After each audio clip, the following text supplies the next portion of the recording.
شەیدایانی قورئانی پیرۆز، ئامادەبوانی خۆشەویست، مامۆستایانی ئاینی بەڕێز، بەرپرسانی حکومی، خوشکان، برایان، تەواوی ئامادەبووان، میوانە بەڕێزەکان، بەخێربێن بۆ 11مین ئاهەنگی ساڵانەی مۆڵەت پێدانی قورئان خوێندنەوە بە قیرائەت و ڕیوایەتە جیاوازەکان بە ڕشتەی پەیوەست. ئامادەبوونتان مایەی دڵسۆزیتانە بۆ قورئان و شوێنکەوتووان و هەڵگرانی قورئانی پیرۆز.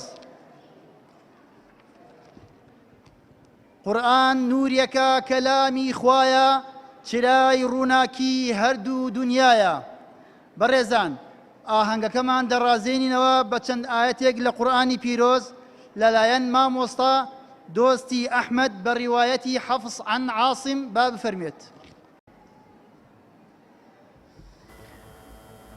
أعوذ بالله من الشيطان الرجيم. بسم الله الرحمن الرحيم. تبارك الذي جعل في السماء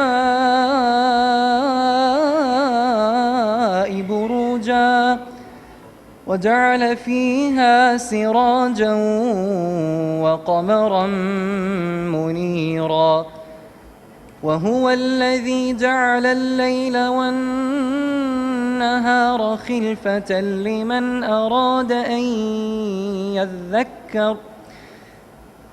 أراد أن يذكر أو أراد شكورا. وعباد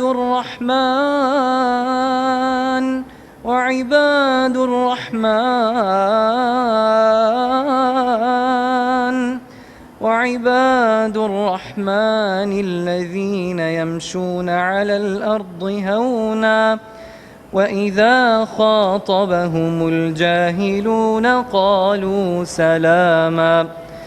والذين يبيتون لربهم سجدا وقياما والذين يقولون ربنا اصرف عنا عذاب جهنم إن عذابها كان غراما إنها ساءت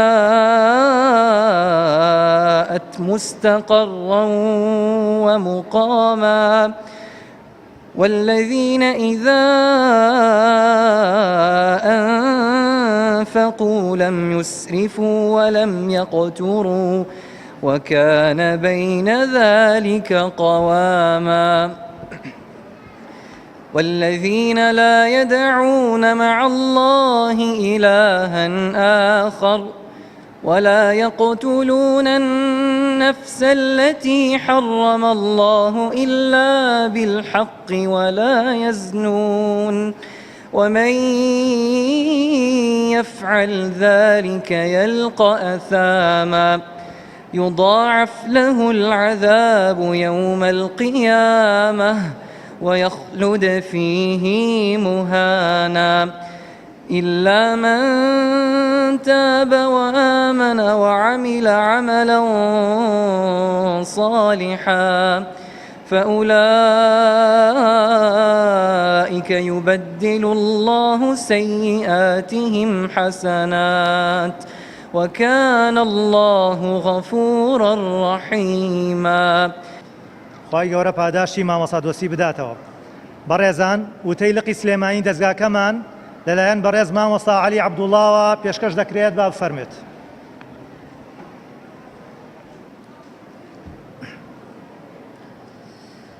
بسم الله الرحمن الرحيم. خوشکان و برایانی ئامادەبوو، السلام عليكم ورحمة الله وبركاته.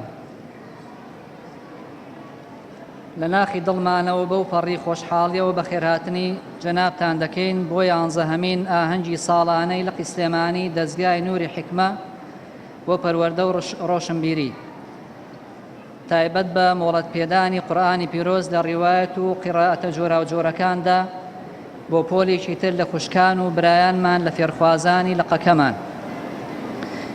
داواکارین لە خوای گەورە هاتن و ئامادەبوونتان لەم کۆڕە ئیمانیەدا بخاتە تەرازووی چاکەکانتان و بە باشترین شێوە پاداشتان بداتەوە.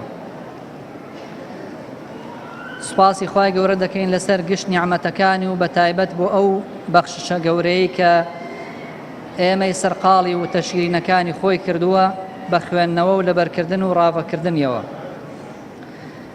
پاشان سوپاس بۆ مامۆستاکانمان کە ساڵانێکی دوور و درێژ لە خزمەتیاندا بووین و بەبێ ماندووبوون دەستیان نەنا بەڕوومانەوە هەتا گەیاندیانە ئەم ڕۆژە. سوپاس بۆ هەڵسوڕێنەران و ئیدارە و سەرجەم کارمەندانی هەرسێک بنکەی لەقی سلێمانی نووری حکمە بۆ فەڕاهەمهێنانی دۆخێکی گونجاو هەتا بتوانین بەم ئاستەی ئێستا بگەین. سوپاس بۆ خێرخوازان و هاوکارانمان ئەو سەربازەوەنانەی کە بە سامانەکانیان وەک قەڵا لە پشت ئەم کار و پرۆژە پیرۆزەوە وەستاون. بە دڵنیاییەوە ئەگەر پشتیوانی ئەوان نەبوایە ئەم پرۆژەیە نەدەگەیشتە ئەم ئاستەی ئێستای.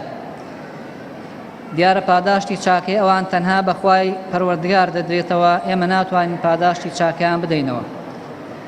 سوپاس بۆ ئیدارەی مزگەوتی حاجی ئەحمەدی حاجی عەلی بۆ ئەو دەرفەتەی بۆیان ڕەخساندوین بۆ جاری شەشەم هاوکارمان بوون لە بەڕێوەبردننی ئاهەنگەکەمان لە مزگەوتەکەیاندا. سوپاس بۆ برایانمان لە بەڕێوەبەرایەتی گشتی ئەوقاف و ئەوقافی سلێمانی و لەقی سلێمانی یەکێتی زانایان کە بەردەوام هاوکارمان و دڵخۆشمان دەکەن بە ئامادەبوون لە ئاهەنگەکانماندا. سوپاس بۆ دەستگا ئەمنیەکان کە بەردەوام هاوکارمان و کاراسانیمان بۆ دەکەن. سوپاس بۆ لیژنەی ئامادەکاری ئاهەنگ ئەو خوشکوبرانەی ماندوو بوون لە ئامادەکردنی ئەم ئاهەنگە. سوپاس بۆ کەناڵی ئاسمانی پەیامی خۆشەویست کە هەمیشە پشتیوانێکی میدیایی گەورەمان لە پشتیوانێکی میدیایی گەورەمان و لە خۆبوردوانە هەر کاتێک بمانەوێت ڕۆماڵی کار و چالاکیەکانمان دەکەن و ئەمڕۆژ بە سوپاسەوە ڕاستەوخۆ ئاهەنگەکەمان دەگوێزنەوە. هەروە سوپاس بۆ سەرجەم ئەو کەناڵ و پەیجانی ئەمڕۆ بەشدارن لە گواستنەوەی ئاهەنگەکەمان. سپاس بۆ سەرجەم ئەو خوشکوبرایانەی کە بە 1 و 6 بێت ڕۆژێک لە ڕۆژان دەستیان هەبووە لەم پرۆژە قورئانیەدا. سپاس بۆ جەنابیشتان میوانانی خۆشەویست بۆ ئامادەبوونتان لێرە. بەڕێزان، لەقی سلێمانی دەستگای نووری حکمە لە ساڵی 2009 دامەزراوە و هەر لەو کاتەوە هەتا ئێستا بۆتە قەڵایەکی بانگەوازی ئیسلامی و قوتابخانەیەکی کاریگەر لە بواری زانستەکانی قورئان و قیراءات و پەروەردەکردنی منداڵ و نەوجەوانان و گەنجانی شارە خۆشەویستەکەمان. لە ماوەی 13 ساڵی کارکردنیدا هەزاران کەس لە هەردوو ڕەگەز و لە هەموو تەمەن و ئاستەکانی لێی سوودمەند بوون لە سنووری شاری سلێمانی و دەوروبەری. لەبەر زۆری داواکاری لەسەری و نەبوونی جێگای پێویست دوو بنکەی ترمان لە گەڕەکەکانی سێتوان و بەکرەجۆ کردوتەوە. سوپاسی خوا دەکەین لە لەقەکەمان هەتا ئێستا زیاتر لە 1000 کەس مۆڵەتی قیراءات و ڕیوایەتە جۆرا و جۆرەکانیان وەرگرتووە و بەشێکی زۆر لەو خوشکوبرایانەش ئێستا لە نووری حکمە و سەنتەر و بنکەکانی تری شاری سلێمانی و دەوروبەری خزمەت دەکەن. میوانانی بەڕێز، ئێمە لە لەقی سلێمانی دەستگای نووری حکمە هاوکات لەگەڵ فێرکردن و لەبەرکردنی قورئانی پیرۆز هەوڵمانداوە گرنگێکی باشیش بە بواری پەروەردە و تێگەیشتن لە واتا و مەبەستەکانی قورئان و فەرموودە و سەرجەم زانستە شەرعیەکان و پێگەیاندنی منداڵ و نەوجەوانان و گەنجان بدەین.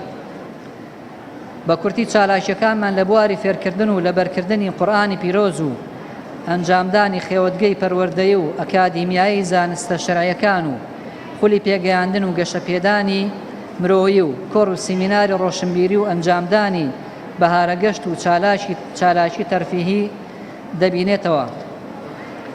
ئەم بۆنەیەش کە ئەمڕۆ ئێمە و ئێوەی لەم مزگەوتە پیرۆزە کۆ کردوتەوە یەکێکی ترە لە چالاکیە هەرە دیار و بەرچاوەکانی لەقەکەمان کە بریتیە لە هەنگی دەرچوون و مۆڵەت وەرگرتنی قیراءاتی قورئانی پیرۆز بە ڕشتەی پەیوەست و سەنەدی متصل بە پێغەمبەری سەروەرمانەوە صلی الله عليه وسلم. ئەمڕۆ ئێمە لێرە لەبەر گرنگی بابەتەکە ئاهەنگ دەژێڕین کە پەیوەندی بە وتەی خوای گەورەوە هەیە. ئەمڕۆ دەستگاکەمان پۆلێکی تر لە مامۆستایانی قورئان پێشکەشی کۆمەلگای کوردەواری و شاری سلێمانی خۆشەویست دەکات. ئەمڕۆ 55 مامۆستای موجیز واتە مۆڵەتدەر لە خوشکان و برایان مۆڵەتی قیراءە دەبەخشن بە 102 مامۆستا هەریەکە و لە ڕیوایەتێک یان قیراءەتێک یا زیاتر. جێگەی باسە ئەم خوشک و برایانەی ئەمڕۆ مۆڵەت وەردەگرن لە هەردوو ڕەگەزن و لە هەموو ئاستەکاندا بچووکترین فێرخواست تەمەنی تەنها 11 ساڵە و بە تەمەنترینیشیان 57 ساڵە. پڕ بەدڵ پیرۆزبایی لە مۆڵەت وەرگران دەکەین و دەستخۆشی لە مامۆستا بەڕێزەکانیان دەکەین و داوای بەردەوامیان لە خوای گەورە بۆ دەکەین. لە کۆتاییدا دووبارە بە خێراتنی بەڕێزتان دەکەین بۆ ئامادەبوونتان داواکارن لە خوای پەروەردگار بە باشترین شێوە پاداشتان بداتەوە. وآخر دعوانا أن الحمد لله رب العالمين والسلام عليكم ورحمة الله وبركاته. دەستگای نوری حکمە و پەروەردە و ڕۆشنبیری لە قیسلێمانی 18 ڕەبیع الأول 1444 کۆچی بەرامبەر 14 دەی 2022 زاینی.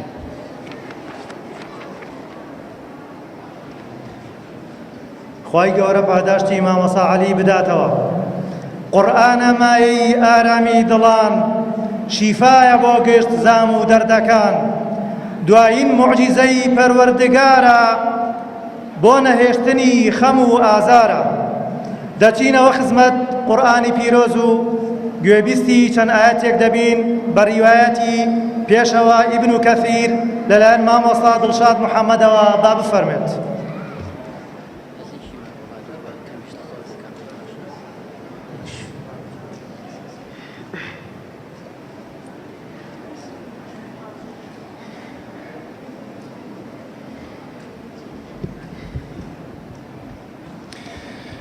أعوذ بالله من الشيطان الرجيم. ألم تر أن الله أنزل من السماء ماء فأخرجنا به ثمرات مختلفا ألوانها ومن الجبال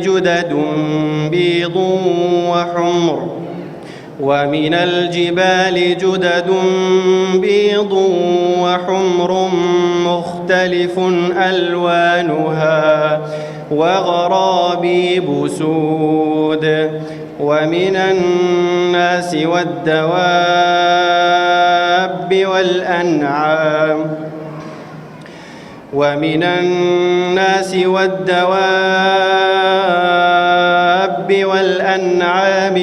مختلف ألوانه كذلك إنما يخشى الله من عباده العلماء إن الله عزيز غفور. إن الذين يتلون كتاب الله وأقاموا الصلاة وأنفقوا مما رزقناهم سرا وعلانية يرجون تجارة لن تبور ليوفيهم أجورهم ويزيدهم من فضله إنه غفور شكور. والذي أوحينا إليك من الكتاب هو الحق مصدقا لما بين يديه إن الله بعباده لخبير بصير. ثم أورثنا الكتاب الذين اصطفينا من عبادنا فمنهم ظالم لنفسه ومنهم مقتصد ومنهم سابق بالخيرات بإذن الله ذلك هو الفضل الكبير جنات عدن يدخلونها يحلون فيها من أساور من ذهب ولؤلؤ ولباسهم فيها حرير وقالوا الحمد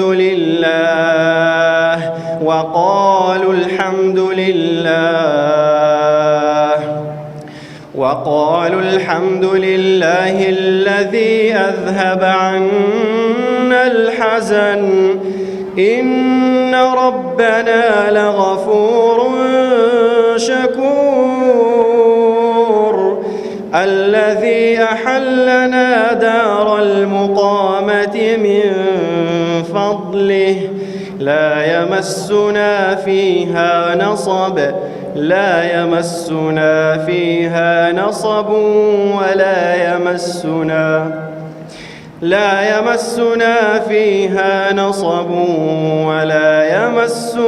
فيها لغوب صدق الله العظيم.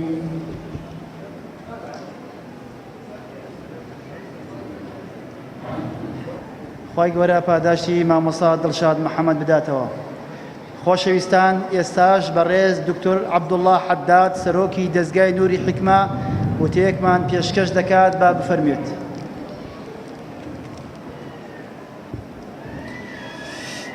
الحمد لله والصلاة والسلام على رسول الله وعلى آله وصحبه ومن والاه. ربنا آتنا من لدنك رحمة وهيئ لنا من أمرنا رشدا. لا سرتادا بناوي أنجمني باڵای دەزگای نووری حیکمە پڕ بەدڵ بەخێر هاتنی میوانە بەڕێزەکان دەکەم. ئامادەبوونتان بەنزدە نرخێرین خوای گەورە پاداشت خێرتان بداتەوە.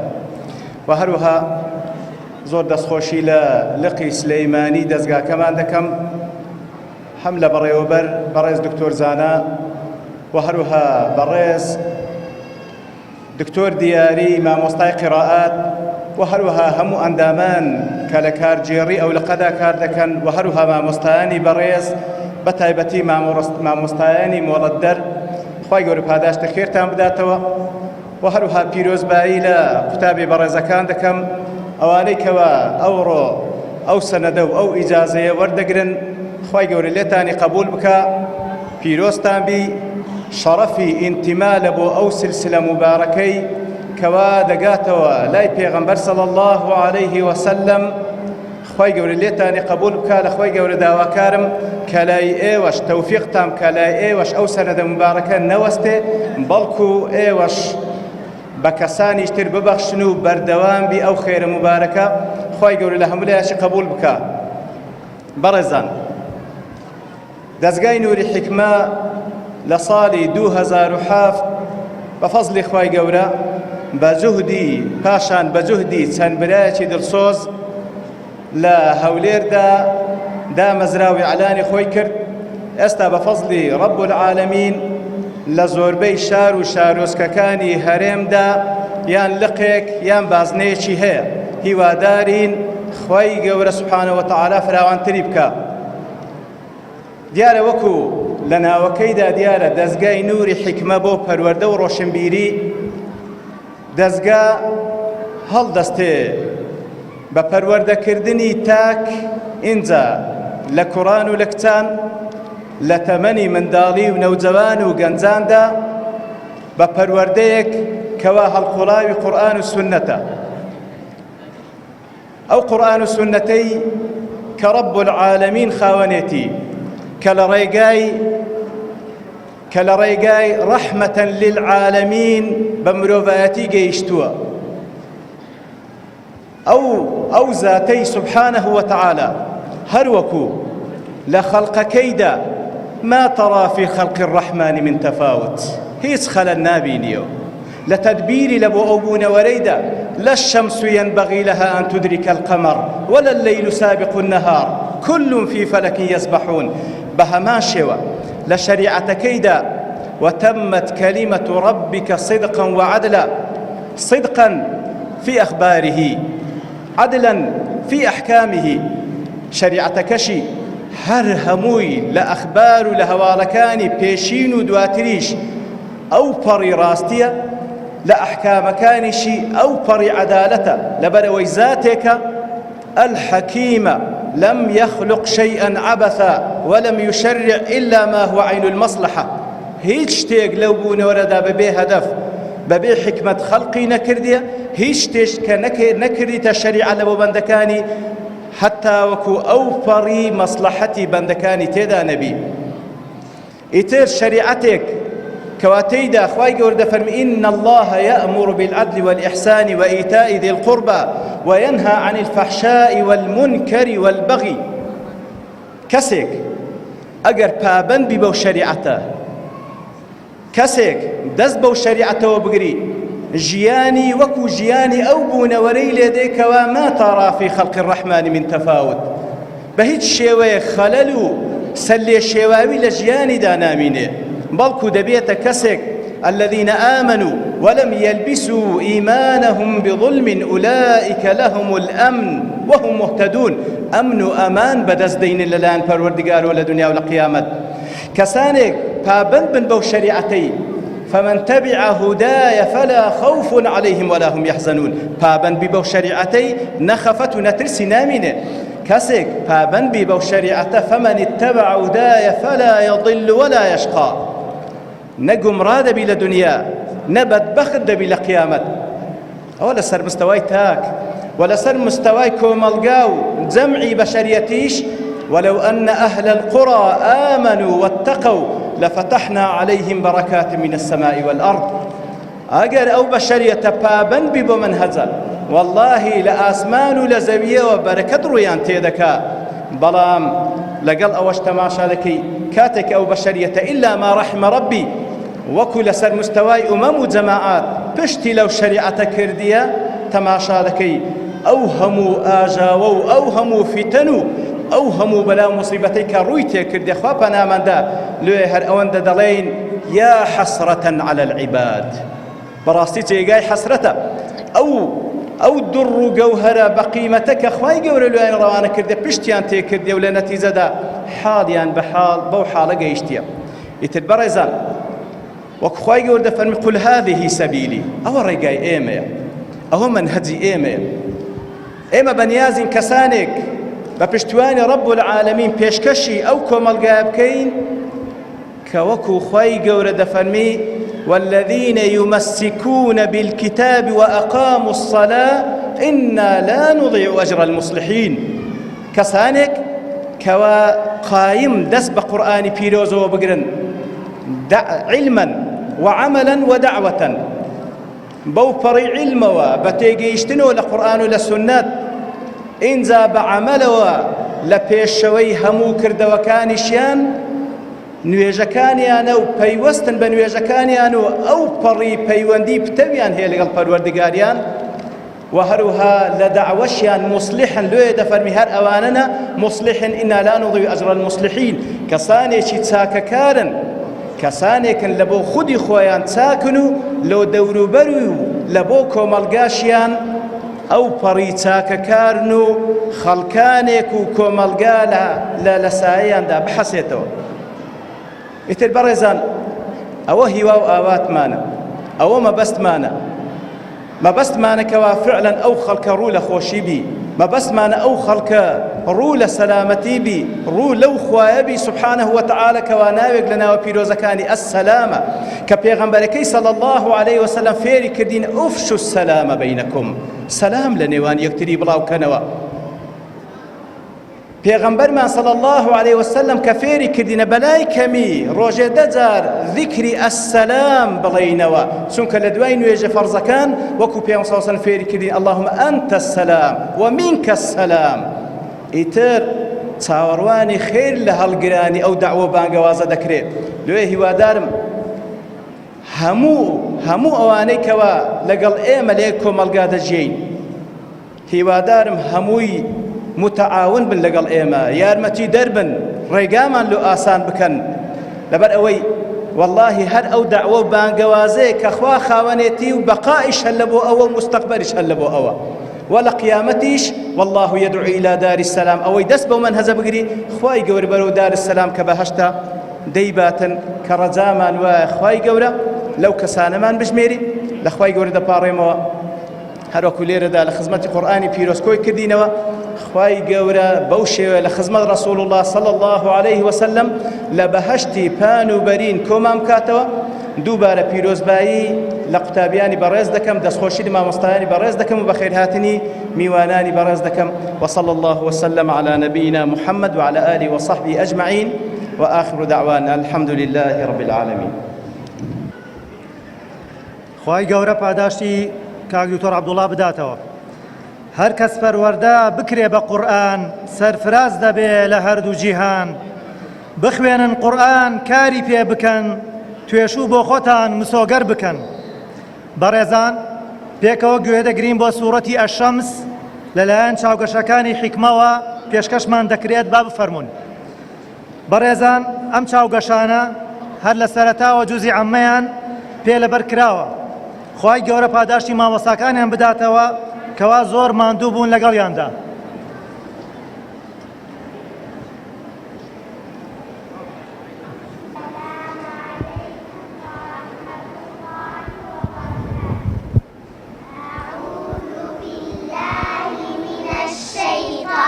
الرجيم بسم الله الرحمن الرحيم والشمس وضحاها والقمر إذا تلاها والنهار إذا جلاها والليل إذا يغشاها والسماء وما بناها والأرض وما طحاها ونفس وما سواها فألهمها فجورها وتقواها قد أفلح من زكاها وقد خاب من دساها كذبت ثمود بتغواها إذ انبعث أشقاها فقال لهم رسول الله ناقة الله وسقياها فكذبوه فعقروها فدمدم عليهم ربهم بذنبهم فسواها ولا يخاف عقباها. دەستخۆشی بۆ چاوگەشەکانی حیکمە خوای گەورە تەمەن پرخێریان بکات و پاداشتی مامۆستاکانیان بداتەوە. خۆشەویستان، وەک نەریتی ئاهەنگی ساڵانەی مۆڵەت پێدان پێشکەشکردنی خەڵاتی ساڵە بە کەسایەتیەک لە سنووری شاری سلێمانی کە خزمەتی بە قورئانی پیرۆز کردووە.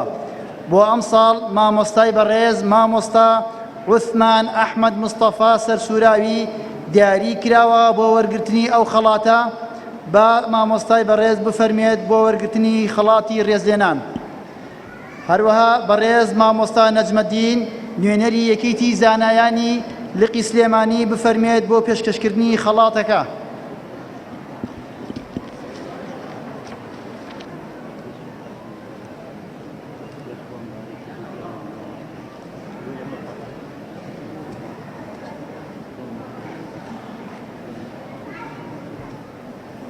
برایان و خوشکانی مۆڵەتدەر و مۆڵەت پێدراو بفەرمون بۆ شوێنی دیاریکراوی خۆیان. بسم الله الحمد لله والصلاة والسلام على رسول الله وعلى آله وأصحابه ومن والاه. برزان السلام عليكم ورحمة الله وبركاته. سرتا حمد ثناء بفاني پروردگار دكين أما فضلي كتير لفضلكاني پروردگار كبسرمان ويوب خمان وأيبينين. بەڕێزان زۆر ڕێز و داوای قبولبوونی کار و کردەوەم هەیە بۆ هەموو ئەوانەی کارەکەن لە پێناو سەرخستنی دینی خوای پەروەردگار و گەیاندنی ئەم دینە پیرۆزە و گەیاندنی پەیامی قورئان و ئاشناکردنی ڕۆڵەی موسڵمانان بە قورئانی پیرۆز. بەڕێزان، وەک عەرزم کردن دەستخۆشیم هەیە و داوای دوعای قبوڵم هەیە و داوایش دەکەم لە هەموو موسڵمانان دوعای خێر بکەن بۆ سەرجەم ئەوانەی کە سەرگەرمی وتنەوەی وانەکانی قورئان و زانستە شەرعیەکانن و هەوڵ و کاری خۆیان و ماندوونەناسانە خەریکی گەیاندنی ئەم پەیامە پیرۆزن. خوای گەورە لێیان قبول بکات و داواکارین لە خوای پەروەردگار خێر و بەرەکەتەکەی لە دنیا و قیامەتا ببینینەوە. و دەستخۆشیشم هەیە و پیرۆزباییشم هەیە بۆ ئەو قوتابیە پیرۆزانەی بەڕێزانەی کە ئەمڕۆ ئیجازەی قیراعات وەردەگرن کە ئەوانیش لە داهاتووە جێدەستیان دیار بێ. بەڕێزان، هەرچی پیاوی گەورە و هەڵکەوتوو ئەبینین هەر لە پێغەمبەرەوە صلی الله علیه وسلم هەتا ئێستا و داهاتوو لە ناو موسڵمانانە هەمووی پەروەردەکراوی ئەم قورئانن. ئەم پێغەمبەرە گەورەیەتیەکەی لەم قورئانەوە سەرچاوەی گرتووە. ئەم قورئانە پیاوانی گەورەی وەک ئیمامی ئەبوبەکر و ئیمامی عومەر و ئیمامی عوسمان و ئیمامی عەلی و باقی سەحابە و دوای ئەوانیش لە تابعین و لە عولەما و زانایان و هەڵکەوتوانی ئەم ئومەتە قورئان پەروەردەی کردووە. ئێستەیش وەک موژدەیەک وەکو زانیاریەک ئەمڕۆ گوێم لە هینێک بوو لە ڤیتێک بوو کە باسیەوە کاڵێن لە مەغریب زیاو لە 2 ملیۆن خەڵک قورئانی لەبەرە. لە لیبیا لە دوای 2000ەکان و بیستومانە کە 1 ملیۆن خەڵک قورئانی لەبەرە. ئێمە مانگی هەشت لە ئەستەمبول بووین، مامۆستایەک لە محازرەکان وتی زیاو لە 2 ملیۆن و نیو تەلەبەی علومی شەرعی ئێستا لە تورکیا هەیە. و ئەمە موژدەیە، هیچ سەردەمێک نەبووە ئەوەندە خەڵک قورئانی لەبەر بێ، ئەوەندە خەڵک وابەستەی قورئان بێ لە ناحیەی نەڤەریە، بەڵام لە ڕاستیە لە ناحیەی عەمەلیە دواکەوتوین. ئەم زەمەنە، ئەم میلەتە، ئەم وڵاتانە مرۆڤایەتی چاوەڕێی بەڕاستی کۆمەڵە خەڵکێکەکە لەسەر ڕچە و ڕێبازی سەحابە جارێکی تر قورئان بدەنەوە بەگوێی ئەم ئومەتەیە، ئەم ئومەتە لەسەر سفرە و خوانی قورئان پەروەردە بکەن. داواکارین لە خوای پەروەردگار بەشی وڵاتی ئێمەشی تێخستووە زیاتر و باشتر بێ. داوامان وایە هەر کەس لە ئاستی خۆیەوە وابزانێ قورئان لەگەڵ تاکەی ئێمەیەتی تا قورئان بە عەمەلی بەرچەستە بکەین و پیشانی گەلەکەمانی بدەین و ئەم قورئانە ببێتە ڕووناکێک بۆ ئەم میلەتەمان لە دنیا و قیامەتە. وەسەلام عەلەیکم وەڕەحمەت الله وبەرەکاتوه. خوای گەورە پاداشی مامۆستا عوسمان بداتەوە. ئێستاش گوێبیستی وتەی هاوبەشی یەکێتی زانایان و بەڕێوەبەرایەتی ئەوقاف دەبین لەلایەن بەڕێز مامۆستا هاوژین ڕەئوف. با بفەرمێت. بسم الله الرحمن الرحیم.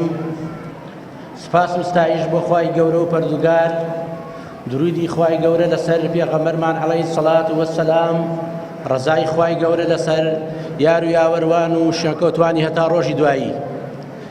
خۆشەویستان، بە ناوی بەڕێوەبەرایەتی گشتی ئەوقافی پارێزگای سلێمانیەوە و هەروەها لقی سلێمانی یەکێتی زانایانی ئیسلامی کوردستان پیرۆزبایی ئەم بۆنە گرنگەتان لێ دەکەین.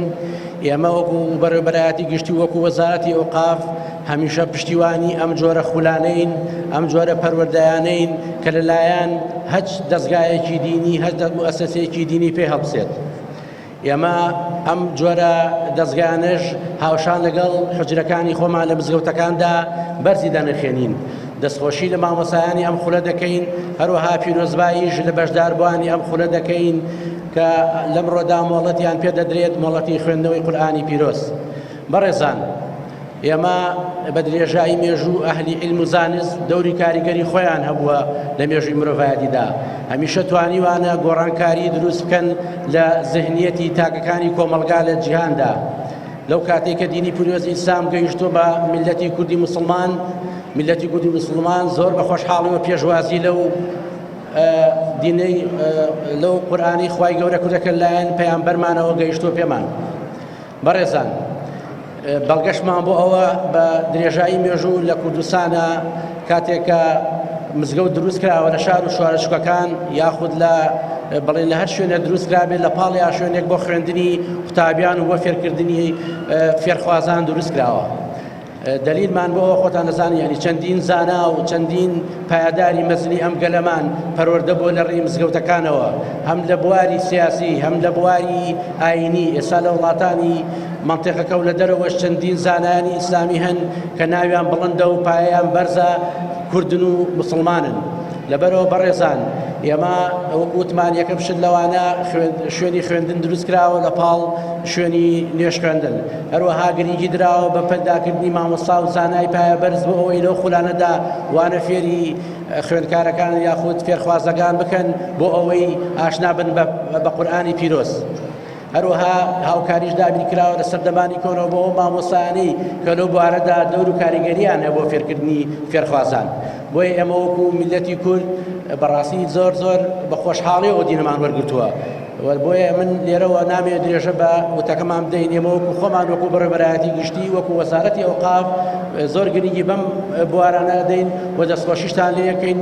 هیوادارین ئەم بەڕێزانش کە ئەمڕۆ مۆڵەت وەرەگرن هەردوو لایەن لە خوشکان و لە برایان ئینشاءڵڵا خوای گەورەیە وایان لێ بکات ئەم قورئانە پیرۆزە و سنەتەکانی پێغەمبەر عەلەیهی سەڵات وەسسەلام تەنها ئەوە نەبێت وەری بگرین، پێویستە لە عیبادات و لە عادات و لە ئاکاریشماندا ڕەنگ بداتەوە. ومێدەوارین لە ئایندەدا ئەم پۆلە بەڕێزەش بتوانن چەندین جیلی تر چەندین فێرخوازی تریش فێری ئەم ئاکارەکان و دینی پیرۆزی ئیسلام بکەن. لە کۆتاییدا دووبارە پیرۆزبایان لێ یەکەین. ئەسسەلامو عەلەیکوم وەڕەحمەت الله وبەرەکاتوه.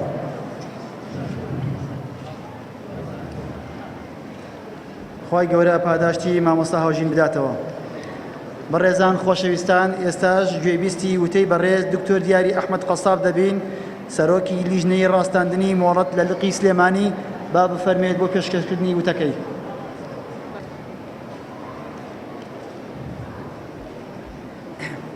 السلام عليكم ورحمة الله. بسم الله الرحمن الرحيم. الحمد لله رب العالمين، والصلاة والسلام على سيدنا محمد وعلى آله وصحبه أجمعين.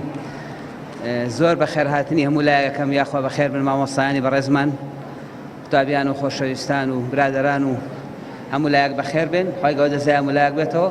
پیرۆزبایەکەین لەوە مامۆستایانی کە ئەمڕۆ ئیجازە وەرەگرن لە قورئانە. چەند سەد ساڵە لەمەوە پێش لە یەکێک لە شارەکانی ئەندەلوس کە ئێستا ئەوروپا و سەپێڵەن ئیسپانیا، یەکێک لە ئەمیرەکان ویستی ژن بێنێ، شایانە بە جەنابی ئەمیر کە ئەو ژنەی بۆ هێنن حافزی قورئان بێ. لەبەرەوە داوایان کرد لە هەر ماڵێک کچی هەیە و ئەوێ بیا بە شو، یعنی ئەبێ لە عمری شووە بێ، شووی نەکرد بێ، چووکتر نەبێ لە عمری شووە و بیشیانەیە بێن بە شوو، با چرایەک لە داگرسێن لە دەری ماڵەکان ئەم شەو لیژنەیە کەشفیانەکە. بەتەما بوون چەند کەسێک قورئانی لەبەر بێ. کاتێکە سێرەکەن هەزاران چرا داگرساوە. تەسەوڕ کە لە شارێکە لەوانەیە ملیۆنێ نەبێ، هەزاران کچ لە عمریش شووکردنا قورئانی لەبەر بن. سێرانکەن دەری ناهێنێت، چۆن ئەم فلتەریکەن هەزاران کەس. لەبەرەوتیان ئەم جارە باکیە صەحیحی بوخاری موسلیمیشی لەبەر سێرانکەن ئەوان ژەر بە سەدام بوو، تر نازانم دوایشان حەلیان کرد.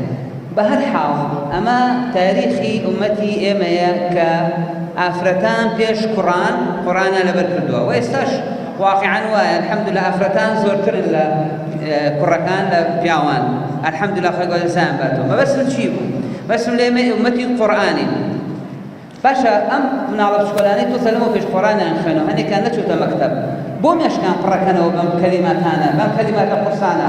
بۆچی فێری تەبەت یەدا ئەبی لەهەبیانەکەن؟ ئەوان چوزانن تەلاق و حەیز و چییە، ئەم شانایان بۆ فێرەکەن. زانست سەلماندوێتی ئەو مناڵانەی لە تەمەنێکی زۆر کەمە زۆرترین کەلیمە لەبەرکەن، مێشکیان زۆر بەهێزترە و ئەوانە زۆر زیرەکتر بن لە مستەقبەلە. تەنانەت چەندین سەرکەر هەیە لە ئەوروپا و لە ئەمریکا، تاڵان قورئانە لەبەر نییە، مناڵەکانیان فێری کەلیماتی قورسەکەن، نە کەلیمەی دانیشە و بڤە و گخە و دانیشە و دخوە و نەنە، هەر لە مناڵیەوە فێری کەلیماتی قورسیانەکەن. دۆزراوەتەوە ئەوانەی کەلیماتیان زۆر لە بەربەی قورس مێشکان زیاتریش دەکەن. دەبێ خوای گەورە بەهرەیەکی یەکلەتێکە قورئانیان پێ لەبەرەکەین کە ئەمە ئەرکێکی دینیە و ئەمە فەسڵێکی خوای گەورەیە لە هەمان کاتدا شتێکی زانستیە. باشە ئەوە قورآنیان پێ لەبەرەکەین ئەی مۆڵەت بۆچی ئەمە چییە ئەهلی سلێمانی بۆ بە مۆدێل هەروە ناسانی کۆمەڵێک حەفرەیەکەکەن و دەکەس مۆڵەت وەرەگرێ 20 کەس مۆڵەت وەرەگرێ ماشەڵڵا حیکمە پێشی هەمویانیەوەتەوە هەموو ساڵێک 100 کەس 150 کەس مۆڵەت وەرەگرێ الحەمدوللا پشکی شێری ئەوانە ئەم شارەی ئێمە هەر فێری تەقلیدن هەرەوە ئاسانە شت لاسایش بکەنەوە کاتێکیان شارێکی 2 ملیۆنی نەک ساڵی 100 کەس مەفروضە 500 کەس مۆڵەت وەربگرێ ئێمە زۆر تینوی ئەم قورئانین ئێمە گەلی قورئانین ئێمە ملەتی قورئانین ئێمە ئومەتی قورئانین ئێمە بە قورئان پێشەکەین بە قورئان و سنەت بەیەکەوە قورئان و سنەت کە هەردووکیان وەحین ئێمە بەمە پێشەکەین و بەمە سەرەکەین لەبەر زۆر زۆر زەڕورە ئێمە مۆڵەت بین باشە قەیچێکە با قورئان فێر بێ مۆڵەت فێر نەبێ مۆڵەت وەرنەگرێت لە ڕاستیە وەرگرتنی مۆڵەت کە ئیمڕۆ ئەبینین لە ساڵێکە 100 کەس مۆڵەت وەرەگرێت بۆ معلوماتتان تایەتی 5 ساڵە خەریکە تایەتی 7 ساڵە خەریکە تایەتی 4 ساڵە خەریکە اینجا ئەم ساڵ گەشتەوە پایان واتە پرۆسەیەکی دوور و درێژە تا ئیجازە وەربگرێت کەواتە ئەوەی ئیجازە وەرەگرێ هەدەفەکە لەوە یەکەم ئەڕۆتە سەر سیلسیلە مبارەکەکە کە لە ڕێی ئەمەوە بەئیزنی خوای گەورە فەزلی خوای گەورە ڕەبتە بێتەوە بە پێغەمبەری خوا صلی الله علیه وسلم لێشەوە بۆ جبریل و بە رەب العیزە لە ئەمانە ئەبن بە مامۆستا واتە بە کوردێکی ئێبێ شارەزا بن لە کولی صەغیرەتین وەکەبیرە بۆ ئەم مەبەستە ئێمە لە حکمە و لە زۆر سەنتەرەکانی تریشکە الحەمدولillah خوا دەزانێت بە دوور پیادەی ئەو شتاکەن یان هاوشێوەی ئەو شتاکەن وەکو ڕێکەوتنێک لە بینی خۆمانە وەکو مامۆستا و تەلەبە ڕێکەوتین ئەبێ ئەم قوتابی کە ئیجازە وەرەگرێ هەرەوە نێ خەتمێ بخوێنێ لای مامۆستاکەی چەند ڕێکارێکی دوور و درێژی لەبەردەمایە بیکە هەر لە جوزی عامە و تەبارەک بەدەست بێکە و دەرسەکانی کە ئێخوێنێ بە چەند لیژنەیان ڕێ لەم ڕۆژانەیەکی ویستبووی ئیجازە وەرگرتێ وتی متانە کیۆنەوە 5 لیژنە بینێت تا ئیجازە وەرەگرێت ئەبێ لەو جوزی عامە لیژنە بیبینێ لە تەبارەکە بیبینێ لە پێنجیا بیبینێ 500 تەواوەکان لیژنە بیبینێ 25 تەواوەکان لیژنە بیبینێ لە کۆتاییشە لیژنەی کۆتایی وما ئەدراکە ما لیژنەة الکۆتایی لیژنەی کۆتایی ئەو لیژنەیە زۆر کەس لێیە ترسێ هیوا هەیە تووشی خەریکە شۆکە بێ هیوایە بە گریانەوە ڕاتە دەرێ هیوایە لەوڵ لە مامۆستاییش بیر نەما ئەوەنە ئەترسن مەعێنە پرسیارەکانیش زۆر قرستیە بەڵام بۆ تەحقیقەکەن لە هەموو بچووکێک و گەورەیە واتە برایانە و ئەم خوشکانە ئیمڕۆ ئیجازە وەرەگرن بۆ ساڵەکانی تریش بە پرۆسەیەکی زۆر وردەکاریان ڕۆشتن چون ئەبێ ئەمانە ببن بە مامۆستا جا لە لیژنەکەیان پرسیاریان لێکە من ئەڵێم ئەو شتە ئەڵێم مامۆستا خۆ من پرسیارێکی شایع نییە ئەڵێم تۆ مامۆستای قورئانی تەلەبەیەکی لێت ئەڵێم مامۆستا ئەم موسحەفە بۆ وا نووسراوە هەر لەبەر ئەو هەدەفەشە ئێمە هەوڵێن لە حکمە لە سەرەقی سلێمانی کە جگەر لە مەسەلەی پرۆسەی ئیجازە و ختم و ئەم شتانە جارجارە دەورەیان بۆ بکرێتەوە ئەم قوتابیانە بە تایبەتی دەرچەکان دەورەیان بۆ بکرێتەوە لە زمانی عەرەبی لە علومی شەرعی لە هەروەها حتا دەوراتی ئەو کتێبەکانی کە پەیوەندی بە قڕاعاتە وەکو شاطبی و جەزەری ئەو شتانە کەواتە ئەمە کارێکە ئێمە وا ئەزانین بەئیزنی خوای گەورە ثەغرەیەک لە ثەغرەکانی ئیسلاممان گرتبێ ئێمە هەموومان ئەبێ لە ڕاستی ئەوانەی کە هەممی ئیسلامیان هەڵگرتووە هەممی دینیان هەڵگرتووە ئەمەی خەریکە مامۆستایانی دینی مامۆستایانی ئاینی لەلایەکەوە لە گەیاندنی پێگەیاندنی فەقێکان و علومی شەرعی ئەوانەی داعواکەن داعیەکانی کە لە سەر تەلەڤیزۆنە لە ئینتەرنێتە لە هەر شوێنێکە لە مزگەوتە ئەو مامۆستایانی تر هەر کەسە بە شێوەیەکی خۆی داوای خۆیەکە یەکێک لە کارەگرنگەکانیشەوەی ئێمە ئەم جیلانە پەروەردە بکەین لەسەر قورئان کە ببن بە هەڵگری قورئان و قورئان ڕاستە ئێمە نەماتوانی و هەموو لاحەکان پەروەردەیان بکەین لەبەرەوەی کارەکە زۆر گەورەیە و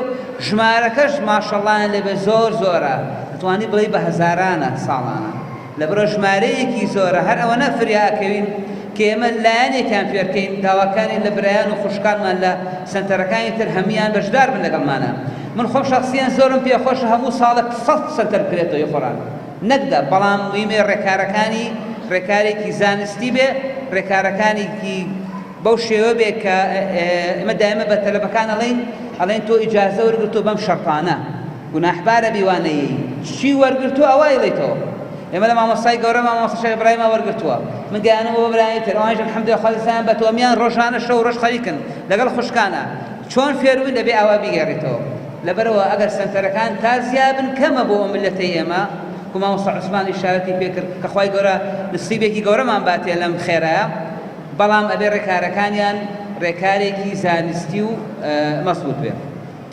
پێش دەوری 11 ساڵ لەم مزگەوتە مبارەکەیە کە داواکانی لە خوای گەورە لە سەحەبەوی قوبوڵ کرد بێ، هەمووی بێتە خێر لە میزانی حەسەناتیا بنووسرێ.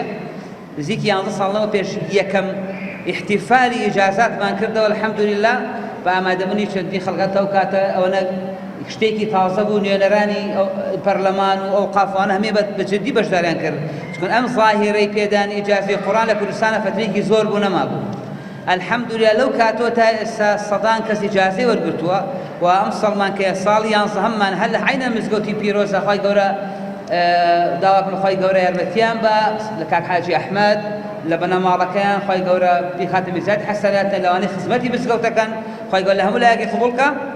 ئەوە ئێمەین ئەم ساڵ نزیکی 100 کەسی تر ئیجازە وەرەگرێت کە ئەمەش شتێکی مژدە و دڵخۆشکەرە کە ئێمە بەردەوامین ئینشاءڵڵا لەسەر ئەم کارە و داواکانی خوای گەورە لێمان قبوڵکە و داواکارین ئەم گەنجانە و ئەم مامۆستایانە کە ئێمڕۆ ئیجازە وەرەگرن لە قورئان چۆن يقيمون حروفه هر آواش يقيمون حدوده إن شاء الله. والسلام عليكم ورحمة الله وبركاته. خوای گەورە پاداشتی کاک دکتۆر بداتەوە. بەڕێزان بەدڵگوێ دەگرین بۆ چەند ئاەتێک لە قورئانی پیرۆز بە القراءة العشر الصغرى من طريق الشاطبية والدرة لەلایەن مامۆستا عەبدوڵڵا عەلی موحیدین با بفەرمێت.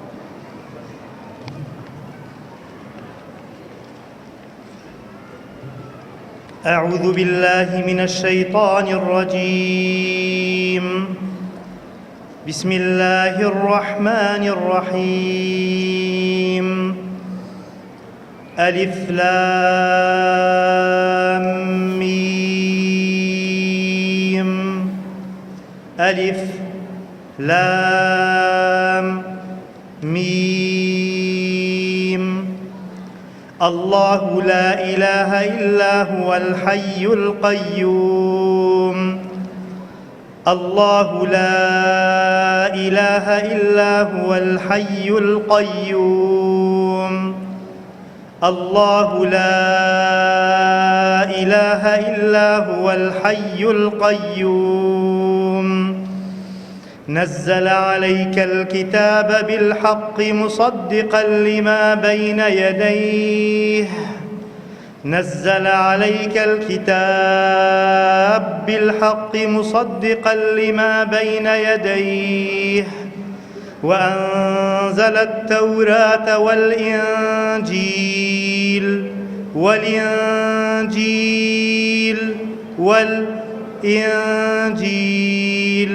وأنزل التوراة والإنجيل وأنزل التوراة والإنجيل من قبل هدى للناس وأنزل الفرقان من قبل هدى للناس وأنزل الفرقان.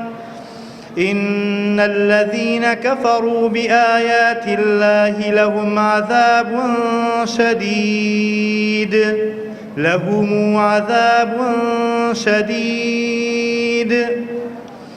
إن الذين كفروا بآيات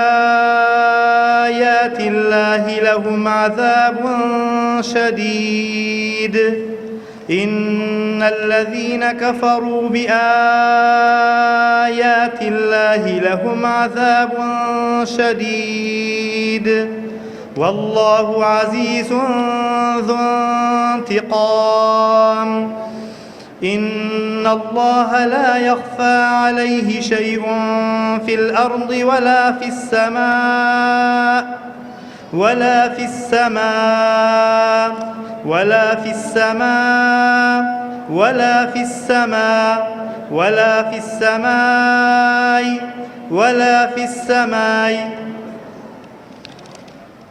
إن الله لا يخفى عليه شيء في الأرض ولا في السماء. إن الله لا يخفى عليه شيء في الأرض ولا في السماء.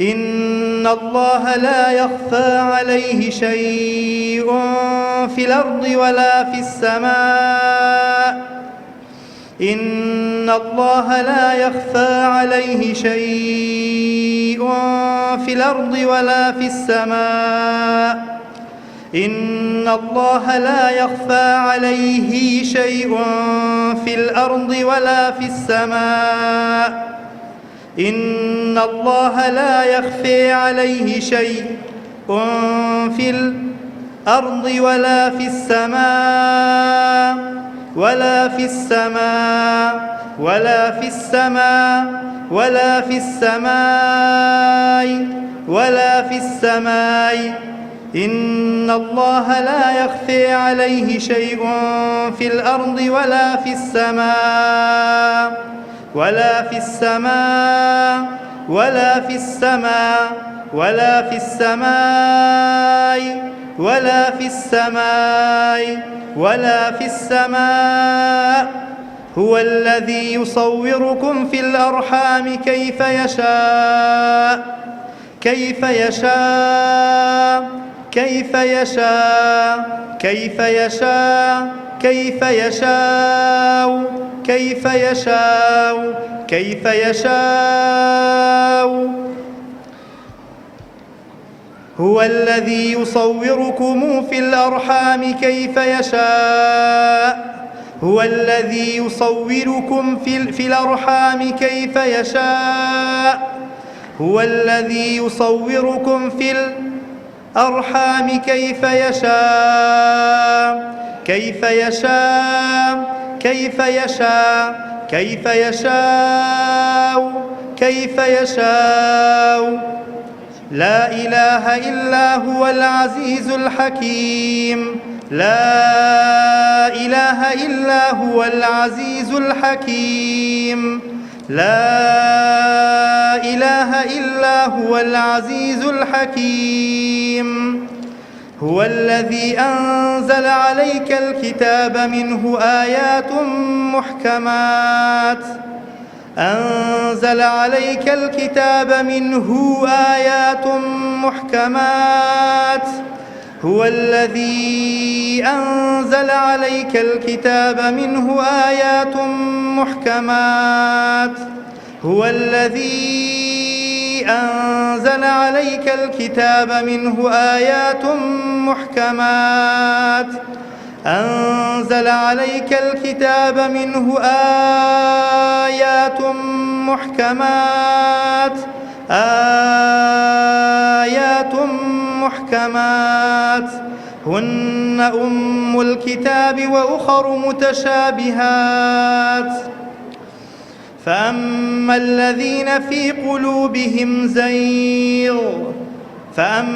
الذين في قلوبهم زيغ فيتبعون ما تشابه منه ابتغاء الفتنة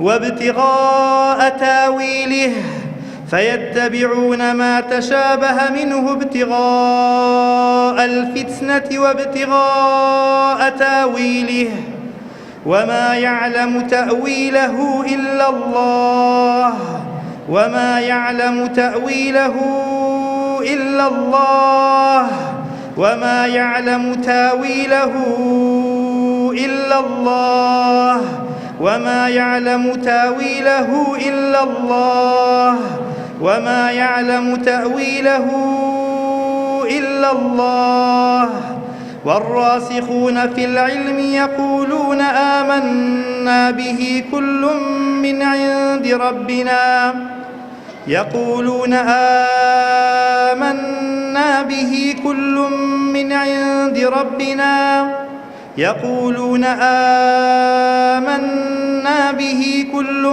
من عند ربنا وما يذكر إلا أولو الألباب إلا أولو الألباب إلا أولو الألباب إلا أولو الألباب خواهی گەورە پاداشتی مامۆستا بداتەوە.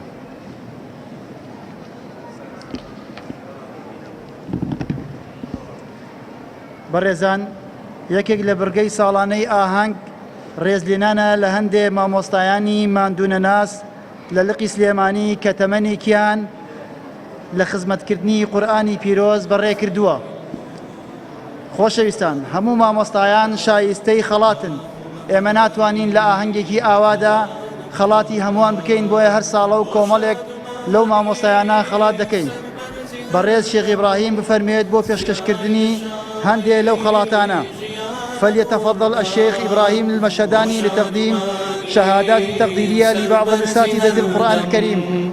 سراي قشاوي جيان قرآن جيان ما هنا سوبون ما شاد سربرزم چونك دستور ما دڵم کانیاوی ڕوونی هودایە چونکە قورئانە ڕازی دەروونمە دڵم کانیاوی ڕوونی هودایە چونکە قورئانە ڕازی دەروونمە مەدرسەی عیلم و عیرفانە قورئان باخ و بەهاری دڵانە قورئان بۆ شادومانی و سەربەرزی هەردەم سرای گەشاوەی ژیانە قورئان بۆ شادومانی